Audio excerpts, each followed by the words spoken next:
Alô pessoal, a paz do Senhor, que é o pastor Luiz Carlos, tudo bem? Olha, você já procurou pessoas e não encontrou para te ajudar? Na hora que você precisava estar de alguém diante de você para te ajudar a estender a mão, você não encontrou essas pessoas. E você sabe que Deus também fez isso? Deus também procurou pessoas e não encontrou. Está em Ezequiel capítulo 22.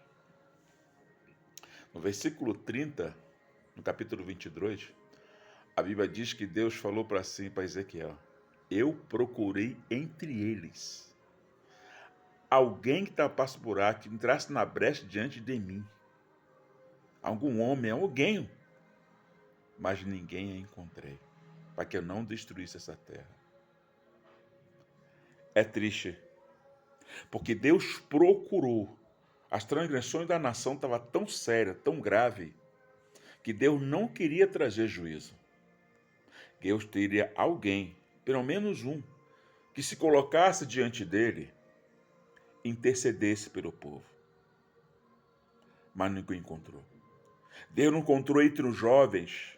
Estava desobediência a pais e mães. Então Deus não podia contar com algum jovem. Deus procurou entre os sacerdotes, mas o sacerdote estava transgredindo a lei, não sabendo a diferença entre o santo e o profano.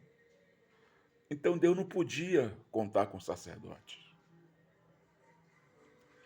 E Deus procurou entre os profetas, Ezequiel diz, Deus procurou entre os profetas, mas encontrou profetas que proferissem mentiras, que não falasses a verdade, mas falasse coisas vãs, aquilo que nunca mandou falar.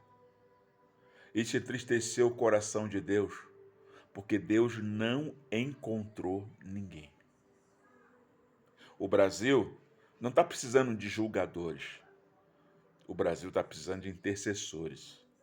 Pessoas que se colocam diante de Deus, intercedam pela nação.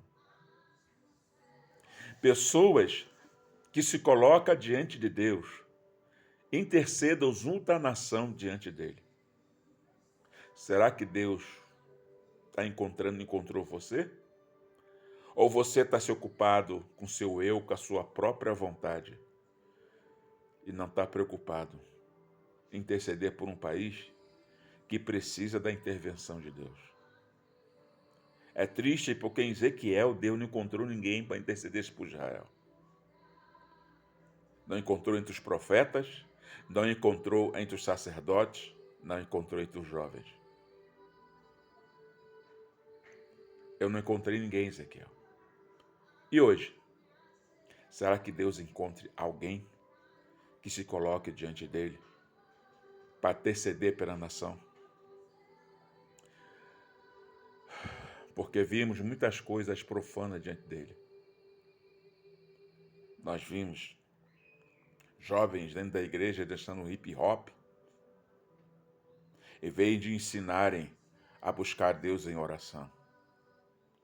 Vimos em cima do altar dando cambalhota, em vez de ensinarem a buscar a face de Deus pelos perdidos. E aí? Deus estava olhando para o Brasil. Está encontrando você? Que Deus tenha misericórdia de nós.